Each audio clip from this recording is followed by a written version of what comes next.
Pe 16 mai, Zimbru va împlini 66 de ani. În aceeași zi, Sheriff își poate asigura cel de-al 12-lea titlu de campion a Moldovei, dacă nu va pierde meciul cu echipa antrenată de Sergiu Клещенко.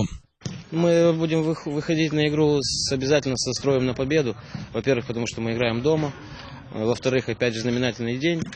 И мы постараемся сделать так, чтобы чемпионами они не стали именно в этом туре. Надо обыграть, чтобы они чуть-чуть подольше, в следующий раз взяли титул, в следующем матче, но не в этом. Sper să le stricăm puțin sărbătoarea aceasta și, cum și-am zis, să facem un meci bun pentru suporteri, pentru toată lumea care locuiește în Chișinău.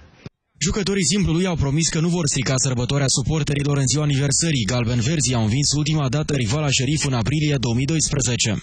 Atmosfera e bună. Sperăm să nu dezamăgim fanii. În primul rând e bine pentru noi să ne ridicăm mai sus în clasament. Derbiul etapei 31 a Zimbru-Sheriff se va juca joi cu începerea de la ora 19. Intrarea la meci va fi liberă.